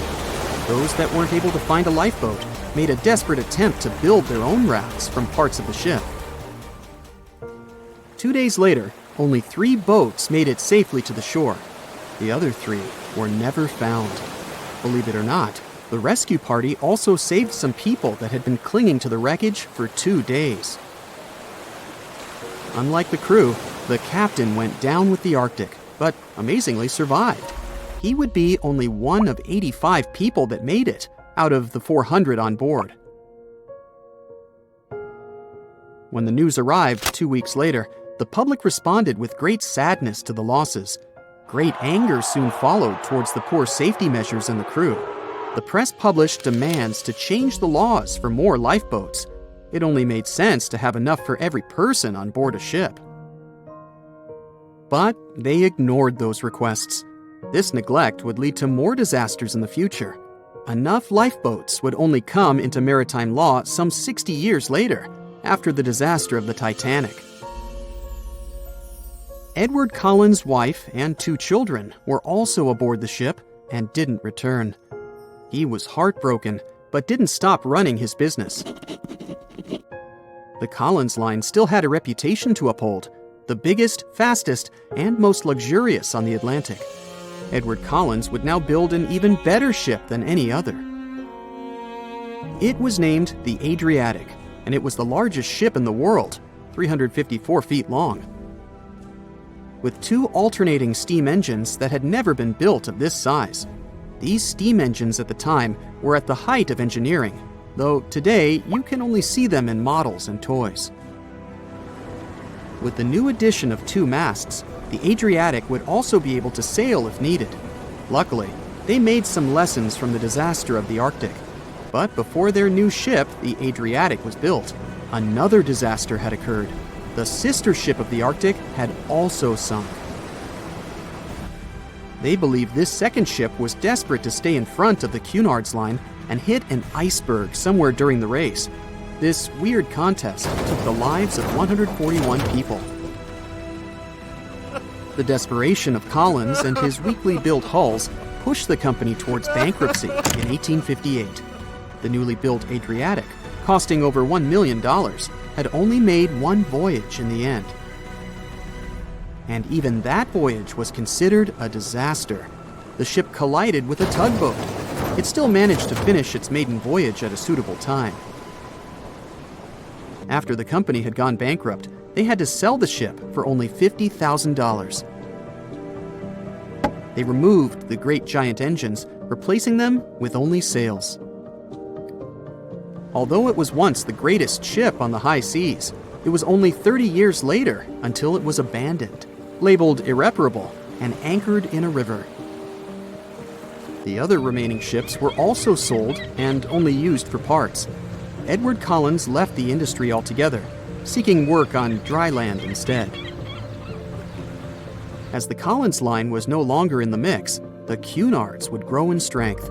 Without competition, they would win the Blue Riband for the next 30 years, and 180 years later, after producing hundreds of ships. They still have a constant presence on the seas as they provide transatlantic crossings, world voyages, and leisure cruises. To this day, the Cunard line is the only one to run ships between Europe and America, and it's great proof that it's not always the fastest that's the best. Thick fog is rising over the ocean as the sun is slowly sinking towards the horizon. It's hard to see further away than a few dozen feet, but that's enough to notice a hulking, skeletal shape in the distance. As your ship approaches the figure, your heart beats faster, and then you make out the details of another vessel, abandoned by the looks of it. Ghost ships do exist, and their mysteries aren't always solved. Take MV Joyita, for example. It was a wooden vessel built in 1931 as a luxury yacht. It had served well to various people over 20 years before it was bought by a Samoan sailor and became a merchant ship. In 1955, though, Joyita's service came to an abrupt and mysterious end. On October 3rd, it set sail for another trading voyage that should have taken no more than 48 hours. Delays happen in the sea, so when Joyita didn't arrive on October 5th as scheduled, there was little worry yet. But then it failed to come on the following day too. There was no distress signal or any other sign of Joyita's presence anywhere between its departure and arrival points. A search and rescue party was dispatched to find the ship, and for 6 days, they were scouting the area of nearly 100,000 square miles. On October 12th, the mission returned to the base empty-handed. Joyita vanished without a trace. It was only a month later that another merchant ship, Tuvalu, noticed the missing vessel far away from its route, drifting in the open sea and listing heavily. The sailors boarded the ship and found that all of its crew and passengers, 25 people total, were missing, along with all the cargo the vessel had been carrying. The radio was tuned to the International Distress Channel, meaning that the crew had been trying to ask for help, but they couldn't reach anyone because the radio cable had been damaged, limiting the range to 2 miles. The lifeboats were missing as well, indicating that people on board must have left the ship. Unfortunately, they seem to have taken the logbook with them, leaving the rescue team clueless as to what had happened. Even today, the mystery of MV Joyita hasn't been solved yet. No one knows where the crew and passengers had gone and what had caused them to leave. SV Carol A. Deering wasn't a ghost ship in the usual sense of the word. There are no sightings of it in the open sea. Instead, it was found on the shore, but the circumstances of it running aground are a puzzle shrouded in mystery. Carol A. Deering was built in 1919 in Maine, and it was a large vessel made for commercial voyages. Unfortunately, despite its large cost of construction, it had only served for a year before its last trip. July 19th, 1920. The ship was traveling from Puerto Rico to Rio de Janeiro via Newport News to deliver a cargo of coal. It was almost halfway to the final destination when the captain fell seriously ill, and the crew turned back to drop him and his son off and replace the captain. The voyage went without incident, but when it came to Barbados in December to resupply, there were strange moods among the crew. The first mate didn't seem to be happy with the new captain. No one paid much attention to it back then, when they probably should have. The last sighting of Carol A. Deering at sea was on January 28, 1921, when a lightship noticed it off the coast of North Carolina. There was some commotion on the quarterdeck of the ship, where the crew were normally not allowed. Then, another vessel sighted it, but there was already no one on the decks. On January 31st, the merchant ship was found hard aground in the Diamond Shoals, a site notorious for numerous shipwrecks that had been occupying there for centuries. When the search and rescue party boarded the ship, they found it abandoned, the log and personal belongings of the crew gone, along with the 2 lifeboats. There is still no answer to what happened on board of Carol A. Deering that January, although the most popular version was mutiny. Maybe we'll never find out the truth though. SS Bechimo is perhaps one of the most notable ghost ships in history. This large cargo steamer was built in 1914 in Sweden and plodded its way dutifully over 16 years, trading provisions for pelts with native tribes of Alaska and Canada. But then, on October 1st, 1931, Bechimo got caught in pack ice. At first, it seemed the crew would be able to wait it out and continue on their route because the ship broke free in a couple of days. But in less than a week, it became caught again, this time for good. In another week, a rescue party was sent to fetch 22 of the Bechimo's crew, while another 15 remained behind to wait through the winter if necessary and get the ship back. But a month later, after a powerful blizzard struck their camp, the sailors went out of their shelters only to find the ship gone. Luckily, a few days later, a native hunter told them Bechimo hadn't been lost yet. He'd seen it about 45 miles from where they had been stationed. They managed to track it down, but decided the ship wouldn't survive the winter. So they took the most valuable cargo from its hold and abandoned it. They were wrong though. SS Bechimo did survive that winter, and many more that followed. When the ice broke, it sailed away on its own, drifting listlessly along the shores of Canada and Alaska. There were numerous sightings of the ghost ship, sometimes adrift in the open sea, and at other times stuck in the pack ice again. People attempted to board and salvage it, but weather conditions or lack of equipment always prevented them. SS Bechimo was last sighted by native Alaskans in 1969, 38 years after its abandonment. What became of it later remains unknown. The story of SS Orang Medan is one of the most puzzling and harrowing ghost ship stories of the 20th century.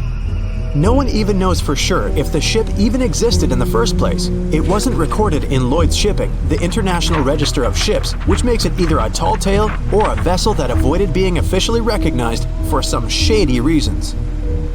In any case, the accounts as to what happened to the Medan vary. According to most reports, it was carrying some unknown cargo in the Indonesian waters when a distress call was received by another ship in the vicinity. The officer on duty heard an SOS message, but its contents are different depending on the accounts. The message did not repeat, and the crew of Medan didn't answer to any attempts to contact it back. The ship that received the distress call hurried to the rescue, but they only reached the vessel the following day, when it was already drifting and slightly listing. When the rescuers boarded the ship, they found that none of the crew had survived. However, one lifeboat was missing, which implied that there was at least one crew member who managed to escape. What happened to the rest of the people on board remains a mystery to this day. Still, there are no hard facts about this story, so we might never find out whether SS Orang Medan was actually a ship and not a thing of fiction. SV Zabrina was a 3-mast sailing barge built in 1873 for river trade ships in South America. She served for well over 4 decades, proving to be a sturdy and reliable ship. It was later transferred to Europe, where it continued serving its purpose well. But then, in October 1917, Zabrina set sail on a regular voyage only to be found ashore several days later. Mysteriously, although the ship was perfectly intact, the entire crew of 5 and the captain were gone. There is no direct evidence or hard facts as to what really happened that day. The most convincing theory is that the crew were washed away from the deck because of an underwater explosion. And then the ship sailed ahead without them, but the truth, as always, remains unknown. It has recently become a popular location for many tourists looking for the perfect place to get away from it all. If you're lucky enough to catch a sunny day here, it's like no other, I can assure you. Chances are, you'll end up having loads of foggy days, but let's be honest, they have a special allure of their own. This enchanting smile-shaped island is called Sable Island. It's located 190 miles from mainland Nova Scotia. It wasn't accessible to the general public until 2013. That's when it was added to the list of National Parks of Canada. You can get here either by plane or by water. But what's so enchanting about this place anyway? There must be something since the yearly tourist count is growing every year. Firstly, there's a spectacular number of wild horses here. There are between 200 and 500 horses roaming free all over the island. There's also a large population of gray seals. The place is also the only breeding location of a rare bird species called the Ipswich sparrow. If you're already considering a trip here, there are some things you need to know first. Remember that fog I mentioned earlier? Well, it turns out that Sable Island is the foggiest place in the Canadian Maritimes. I'm talking about approximately 127 foggy days each year. During such days, Sable Island literally disappears underneath a thick layer of fog. You won't be able to explore the place on your own either. The local regulations state that visitors need to travel within a group, and they also need to keep a 197-foot distance from the wildlife they can encounter here. As charming as this place may be, it holds a dark secret hidden beneath the sandy dunes, and it has nothing to do with beautiful creatures living here or the island's unique vegetation. Apart from being known from its horses and seals, Sable Island is infamous for an overwhelming number of shipwrecks. Over the years, about 350 ships have ended their lives here, on these sandbars. When survivors described their experiences, they usually mentioned harsh weather conditions near this mysterious island. The island also made its way into literature when it was described in a book called The Perfect Storm, which was written by Sebastian Junger and published in 1997. The book was so successful that it was later adapted for the big screen in 2000, with George Clooney playing the leading role.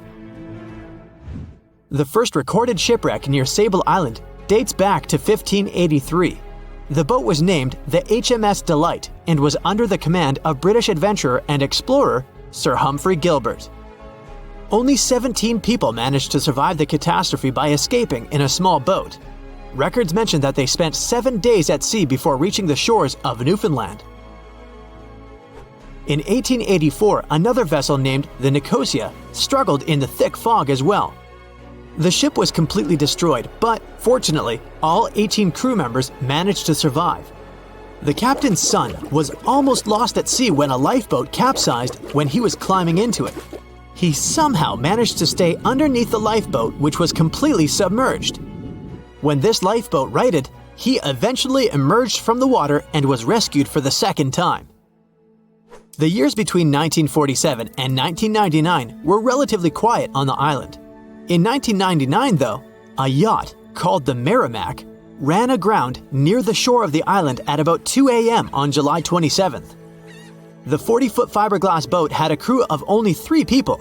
Natural gas exploration workers, who were luckily not far away, rescued them. The crew managed to fly safely to Halifax the next day. The owner of the Merrimack tried to recover his boat by hiring local fishermen.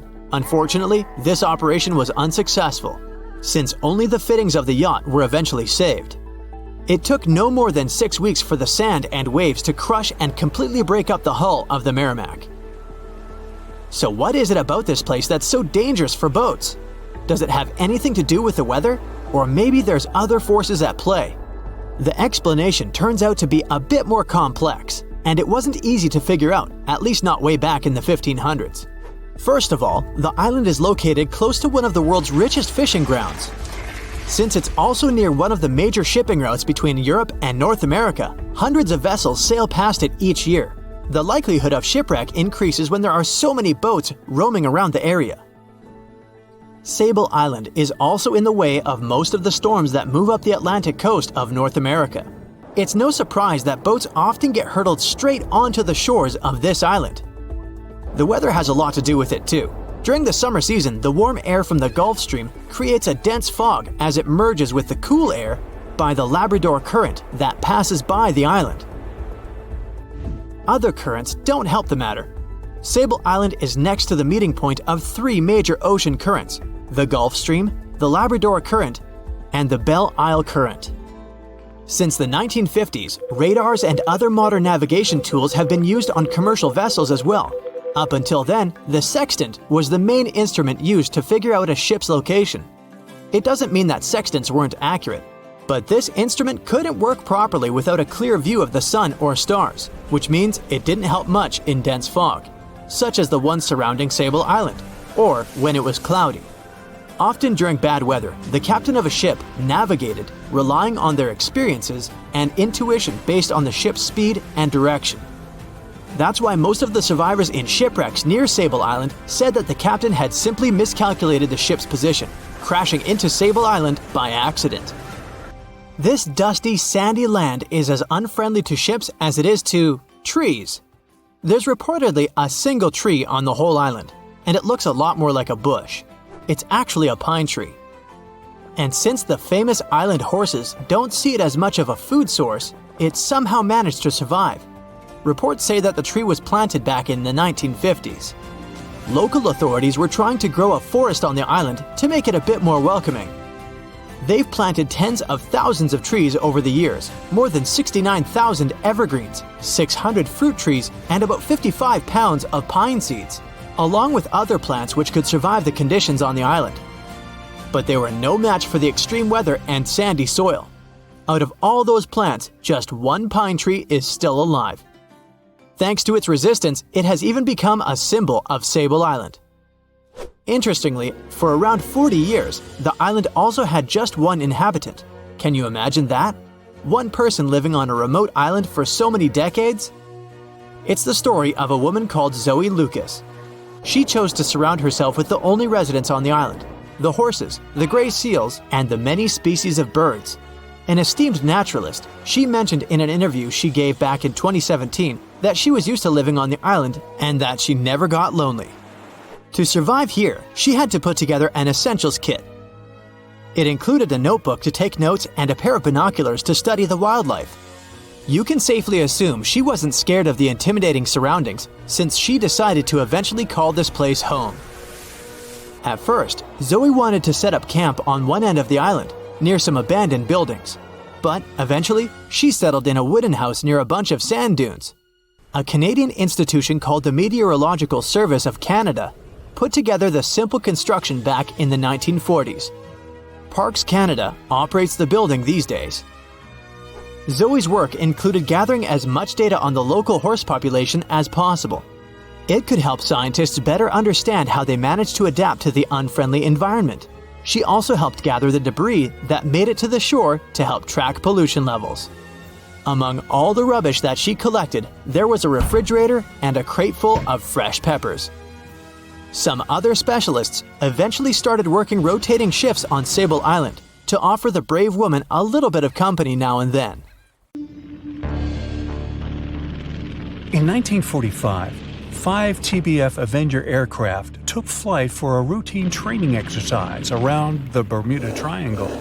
In the middle of the exercise, the planes were struck by intense rain and heavy winds, despite the clear weather forecast. The pilots became extremely disoriented and radioed the base to report that their navigational equipment had stopped working. The last thing the base heard was, "When the first plane drops below 10 gallons, we'll all go down together," and then static. The 5 planes and their 14 crew members were never seen or heard from again. On his very first voyage to the New World in 1492, Christopher Columbus sailed through the Bermuda Triangle. Columbus reported that one night, when he was on the deck of the ship, he noticed a giant light appear in the distance, unlike anything he had ever seen before. Columbus looked at his compass for direction, and it gave off erratic readings. You might have noticed that the Bermuda Triangle doesn't appear on any world map. This is because official institutions refuse to acknowledge that the area actually exists. A popular theory suggests that rogue waves are responsible for the many disappearances. Rogue waves are called extreme storm waves by scientists. They occur when different weather patterns take place at the same time and cause large, unexpected waves. Witnesses say that the waves look like giant walls of water. These waves could explain why ships go down fast and without leaving any trace. The Bermuda Triangle is home to some pretty intense and unexpected weather. Storms build up quickly and unexpectedly, then disappear soon after. If you blink, you might miss it. This could explain why few distress signals are issued. Pilots and sailors never saw the weather coming. No one knows exactly how many ships and planes have disappeared in the Bermuda Triangle. The rough estimate is 50 ships and 20 planes. Most of the time, the disappearances had no explanation and no wreckage has ever been left behind. Another bizarre theory trying to solve the Bermuda Triangle mystery comes from Charlie Berlitz. He insists that the area is home to the lost city of Atlantis. The missing ships and planes and malfunctioning equipment, according to him, were all caused by rays of energy let out by the special energy crystals that power Atlantis. While this sounds silly, Berlitz's theory was convincing enough that over 20 million people bought his book worldwide. In the year 1800, a large sailing vessel called the USS Pickering departed from the U.S. on its way to the West Indies. The ship sailed into the Bermuda Triangle along with its 90-man crew and was never heard from again. The USS Pickering was the first ever confirmed ship to vanish in the Bermuda Triangle. It's believed that the ship was taken out by a storm, but because no wreckage was ever found, we'll never know for sure.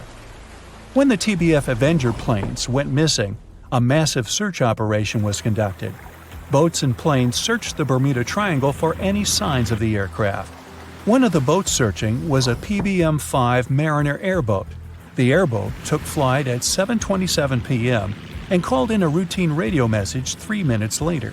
Then, it was never heard from again. No trace was ever found of the rescue airboat or the 5 Avenger aircraft. An enormous investigation was launched into the disappearance of all these vehicles, but nothing was ever discovered. This particular area of the ocean is one of the most heavily traveled shipping routes in the world. Some skeptics believe that this fact solves the mystery. Statistically, the busier the area, the higher the frequency of accidents and disappearances. While this makes sense, it's not the frequency of disappearances that's responsible for the mystery of the Bermuda Triangle. It's the lack of explanation or wreckage found. On the ocean floor, decomposing organisms let off large concentrations of methane gas that gets trapped under the water. This gas can build up until, boom, it ruptures. The gas surges up to the surface and erupts. If a ship was in the area of one of these ruptures, the water would become much less dense and cause the ship to sink rapidly and without warning. Scientists believe this could be the cause of the many disappearances in the Bermuda Triangle. While this theory makes a lot of sense, it doesn't seem too likely. The U.S. Geological Survey has stated that no large releases of gas are believed to have occurred in this area for the past 15,000 years. The ocean floor is made of rocks containing a lot of magnetite. It's more like iron. Magnetic fields react to high concentrations of magnetite on the ocean floor, which may start a sort of conflict between the two. It can often lead to various weather anomalies and, as a result, navigation issues. And, naturally, any changes in the ocean floor or the Earth's magnetic fields influence the Bermuda Triangle a lot. Since the magnetic field is constantly moving, it might be also taking the Bermuda Triangle with it. Now that people know where the triangle is, it's easy to avoid it. It supposedly moves eastward together with the magnetic poles, but scientists still can't answer where exactly it will be in a couple of years. Some people blame all the disasters on the extraterrestrial paranormal activity. Others suppose it's all about raging natural phenomena. There's another triangle in Lake Michigan. Just like the one near Bermuda, the Michigan Triangle got its shady reputation for some disappearances. The first recorded one dates back to 1679. A large vessel, one of the largest of that time, set out on an expedition, yet once it got in the sinister triangle, it never came back. Much later, an aircraft disappeared in this triangle. The skies are usually very clear there, but back in 1883, some people witnessed abnormal things in the area. Some claim to have seen large blocks of ice falling from the skies, and the crew even managed to save one as hard proof. Meanwhile, the Pacific Ocean Mystery Area is another sinister triangle. Off the south coast of Japan, not far away from Tokyo, there's a sea where plenty of ships met their doom, disappearing without a trace in these waters. They call it the Devil's Triangle. Some scientists believe the cause of anomalies is the environmental changes. Also, there's a really high concentration of methane hydrates on the bottom of the ocean in the Pacific Triangle area. You're deviating from your original course and sailing in the wrong direction. There's the Caribbean Sea near the triangle, peppered with small islands. The seafloor here isn't deep. The ship can get in shallow waters. And now the ship is stuck on a shoal, and you have no idea where you are. If this were the 21st century, the ship's captain would be able to reach the shore using GPS and other modern navigation. But the most interesting thing is that the compass would work correctly this time, since the magnetic North Pole hasn't already coincided with the true one for a long time in the territory of the Bermuda Triangle. The agonic line is somewhere far away from here. There are no problems with navigation now, but for some reason, this is where ships disappear. In fact, not just here. Throughout the Atlantic Ocean, there are places where many more ships were gone. The Bermuda Triangle is not even in the top 10 of such places. One of the main reasons why many ships are lost here is that one of the most popular shipping routes in the Atlantic passes through the Bermuda Triangle. And the more ships in one place, the more shipwrecks. Simple probability. Then, it just starts getting weird. Other theories say that there's a space-time rift in this region. Ships and planes fall into this rift and end up in the past or the future. But for some reason, there's not a single proof of this myth. There's no reason to think that the rift is hidden somewhere here. The base of an extraterrestrial civilization is located in the Bermuda Triangle. Visitors from other galaxies steal sea vessels along with the crew, so no one finds the wreckage of the ships. This is also a popular myth that has no scientific justification. The Kraken lives somewhere in the triangle. It's a huge squid that sinks ships and also is a legend that sailors tell each other. However, gigantic squids live in the depths of the ocean. They can grow to the size of half a train car, but no cases have ever been recorded where they sunk a large vessel. And in the area of the Bermuda Triangle, they have never ever been seen. People in the past didn't know about the existence of these creatures, so when they saw them for the first time, they described them as huge, terrible monsters. Giant squids are some of the most elusive creatures on Earth, and scientists had to use sonar equipment to find them. They don't like to leave the dark depths and are likely to be afraid of the sound of any ship. So, that should squash the squid as a suspect.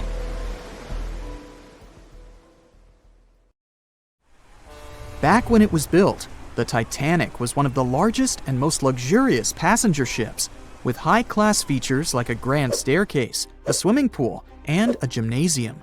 People thought it to be unsinkable because of its advanced safety devices. Its tragic sinking on its maiden voyage in 1912 proved it wasn't at all the case. It wasn't until 1985 that the Titanic's wreck was finally rediscovered using state-of-the-art sonar technology. Ever since, thousands of items have been recovered from the Titanic, many of them being put on display or sold for auction. Things like jewelry, a life jacket, a menu from the ship's restaurant, or even a sample square of carpet from the first-class stateroom have all baffled the public and told stories of the many on-board people. Scientists have even tried to come up with strategies to get the Titanic back up. Not because they want to put it up for display, but so it can be properly studied, and more importantly, to stop it from getting more and more damaged at the bottom of the ocean. Some have suggested filling the wreck with ping-pong balls to make it float, while others even considered injecting it with 198,000 tons of Vaseline. Another creative solution was proposed, the idea of using a giant claw or scoop to lift the Titanic. Nobody came up with this device. Using 500,000 tons of liquid nitrogen to trap it in an iceberg that would float to the surface was also considered, but all these potential strategies had to be eventually let go, since the Titanic is way too fragile to ever be recovered. As the Titanic's iconic bow railings are in danger of collapsing, metal-eating bacteria continue to chew away at the ocean liner's wreckage. An undersea exploration company plans to gather data about the ship's deterioration in annual expeditions. They hope this will help them learn more about the Titanic, and also more about the ecosystem that shipwrecks create. The over 100-year-old ocean liner is also being damaged by deep-sea currents daily. Some experts predict that the ship could disappear in a few decades due to holes in its hull. The deck that passengers crowded on as the ship sank has caved in. The gymnasium near the grand staircase has also fallen in. And a 2019 expedition found that the captain's bathtub, which became visible after the outer wall of the captain's cabin fell away, is no longer there. Those annual expeditions also gather data about the creatures living at the site, including crabs and corals. Surprisingly, many species have only been seen there at the Titanic wreck, so scientists are curious to find out more about them. The most famous out of all these creatures is the Halomonas titanicae. It's a bacteria, and it was discovered on the wreckage of the Titanic. What's interesting about this creature is that it's able to thrive in extremely salty environments. It's also been resistant to several antibiotics, unlike other types of bacteria. It's probably because of this superbacteria that the deterioration of the ship's iron hull happened so fast. The expedition will also look at the debris field and its artifacts. On the site, there are still traces of little personal items like clothes and luggage. One of the most interesting stories about Titanic artifacts is that of the passengers' shoes. Most of the Titanic items that have been lost at sea deteriorated or disappeared completely. But not the shoes. They seem to be able to resist the harsh conditions. On top of that, the leather in most shoes is perfectly preserved, probably because of tannin, a substance used in the tanning process of leather. It helped the shoes resist the damaging bacteria found underwater. All this exploring might have gotten you all excited. If that's the case, I have some good news to share. You might even be able to join the expeditions. To personally explore the Titanic, you have to plan ahead and apply to be a mission specialist with OceanGate, the company responsible for the journey. However, this experience does come with a high price tag of $250,000. Despite the cost, this once-in-a-lifetime experience is in high demand because of the limited spots available. If you can afford the exploration, you will have the chance to collaborate with renowned specialists in marine biology, oceanography, the Titanic, DNA, and the deep ocean. Accommodations and meals on the dive support vessel are also included, as well as training and guidance from specialists before and during the mission. Lastly, you don't even need to bring your own gear, as the expedition equipment is included as well. Sure, ships have evolved and modernized over the years, and these days we have technology that is way better than that available on the Titanic. But this ship remains an amazing piece of history because of its many unusual features, like the fact that the Titanic's whistle was loud enough to be heard over 11 miles away, or the fact that the ship's hull was painted with a special mixture of red lead and linseed oil, which was believed to be effective in preventing the growth of seaweed and other marine organisms. However, despite popular belief, the ship's iconic fourth smokestack was not functional and was only used for ventilation and aesthetics. Probably one of its biggest flaws was its number of lifeboats. Despite its size and luxury, the Titanic only had 20 lifeboats on board, which were not enough to save all of its passengers and crew once it hit the iceberg. The Titanic may be the most famous shipwreck, but it's not the only one. The fleet of Kublai Khan tells a similar story. This one was a large naval force commissioned by the Mongol ruler Kublai Khan in the 13th century. The fleet was intended to travel to Japan and establish the Mongols as powerful rulers in the region. However, in 1281, the fleet was supposedly caught in bad weather and was seriously damaged, with many ships being destroyed.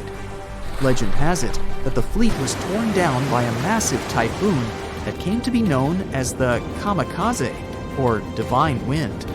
This strong storm was believed to have been sent by the higher spirits to protect Japan from the Mongols. The truth about its disappearance remains a mystery to this day. However, the wreckage of the fleet, or parts of it, appears to have been discovered in the 1980s by Asian archaeologists. They dug across the site and studied the remains of the ships at a location near Imari Bay. The shipwreck is, to this day, considered to be an important archaeological discovery. That's because it informed us how well prepared the Mongols were back in the day in terms of their ships. Another tragic story is that of the RMS Empress of Ireland.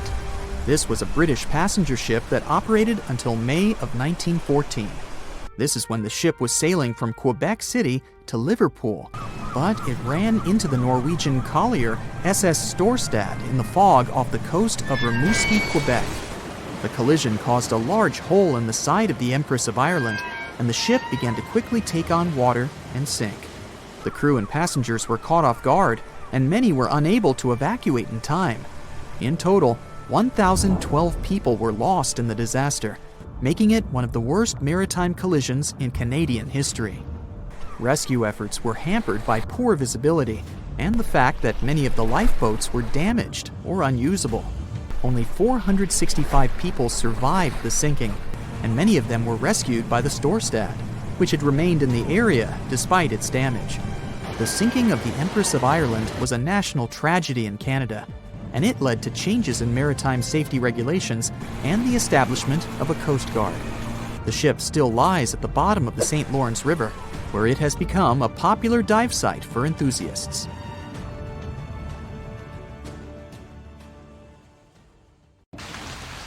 No matter what happens, don't stop! We almost got it! Two treasure seekers are digging frozen ground in a cornfield at night. It's raining hard, lightning is flashing, but these two guys keep working. And now the shovel hits something solid. No way! A treasure chest! They start digging faster and find a piece of a ship's engine. What the? Far from the seas and lakes, somewhere under the fields of Kansas City, they found a giant sunken ship. How is this possible? Now you'll see. Some people spend their lives searching for shipwrecks with treasures underground. One of them is explorer David Hawley. He's been looking for such ships far from the seas, rivers, and oceans for many years. He does this because he likes the feeling of adventure. The holds of these ships may contain chests of gold, antiques, and artifacts, and you can get a lot of money for them. David says you don't have to go into the ocean to find a sunken ship. They may be lying in your backyard. But why do ships end up buried underground among fields, farms, and plains? Let's find out using the example of steamboat Great White Arabia. According to old records, the newspaper clippings, this ship had been carrying about 200 tons of treasure before it sank in 1856. Many rumors and local legends said the ship was lying underground a few miles northeast of Kansas City. It was there because people deliberately altered the riverbed and channels of the Missouri River in the second half of the 19th century. They artificially brought the shores closer to each other. They narrowed the river to increase the flow's speed, so boats could sail much faster. In the 19th century, steamboats were the most popular means of transporting passengers and goods. Before railroads, they extended the western border across the Mississippi and Missouri rivers and brought supplies to people. That's why it was so important to increase the speed of their movement. So, on September 5th, 1856, Arabia was sailing along such an estuary. It came across a snag sticking out of the water. A piece of log quickly flooded the ship. Fortunately, all passengers were evacuated. But the steamer and its precious cargo reached the silt bottom of the Missouri River in a few minutes. Several years had passed. Everyone forgot about the vessel. During this time, the course of the Missouri River had changed. But Arabia remained under the wet, muddy bottom. The soil level above it was getting higher, and the ground was losing moisture. Eventually, many decades later, a cornfield formed above the sunken ship. In the 1980s, one farmer owned this area, and he had no idea what was hidden in his territory. David Hawley carefully studied the history of the sunken ships of the USA. He knew that hundreds of steamers had gone underwater all over Missouri, but most of all, he was interested in Arabia, as there were rumors that it was filled with gold and other valuable things. The territory of cornfields in Kansas was vast. But David Hawley knew how to search properly. In 1987, he started working. First, together with his brother and father, they collected all the clippings from old newspapers they could find. They were looking not only for information about the steamer, but also for maps of the Missouri River. They tracked its historical changes, checked the dates, and identified a large area where the steamer sank. Next, they used electromagnetic testing and other geological stuff to study the soil and find the right place. They searched for differences in ground moisture and density. Then, they went through the territory with powerful metal detectors. And so, by the fall of 1988, they had determined the location of the steamer. Arabia was the size of a football field. This gigantic vessel lay 45 feet underground, 4 stories down. But before they started excavating, they had to ask the owner of the cornfield for permission. For the farmer, this news was a big surprise. He agreed on the condition that the excavations would be completed by spring so that he could sow a new crop. Digging a giant ship in winter is much more difficult and expensive than at other times. It includes additional equipment, electricity, and heating costs. The team worked day and night. They financed the excavations out of their own pocket. Each invested more than $10,000 and took out a bank loan. Finally, they noticed the first details of the ship. The shovels hit the huge engine boilers and the deck. The goal had been achieved. Most of the cargo lying inside the sunken ships is covered with rust, shells, mud, and is badly damaged. The contents of Arabia were in excellent condition, considering that the ship had sunk 130 years prior. Unfortunately, they didn't find the chests of gold.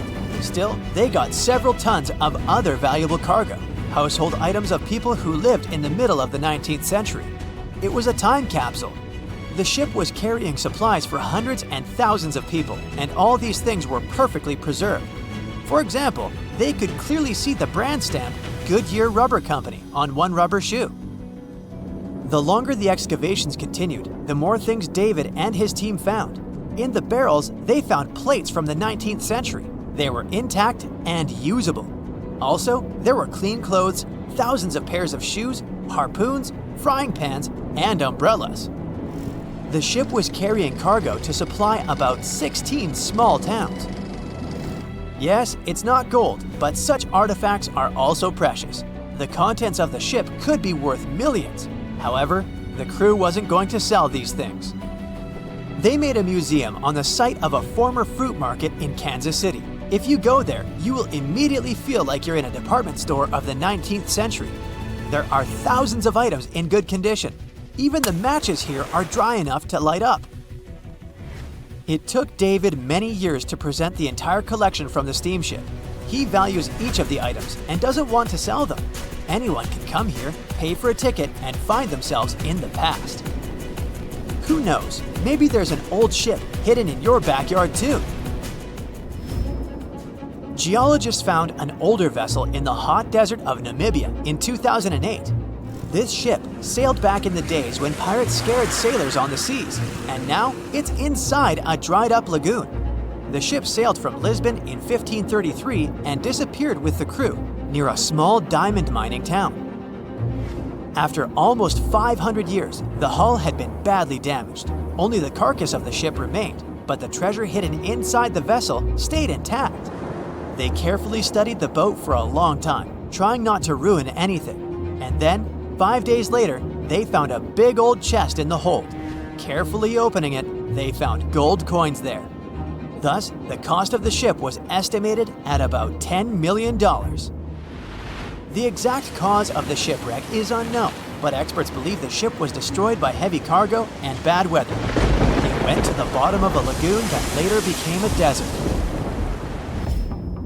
Some find an airplane in their backyard, others discover a ship, and one man found a passage to an ancient secret city in his house. This happened in Turkey in 1963. The owners of the building decided to make repairs.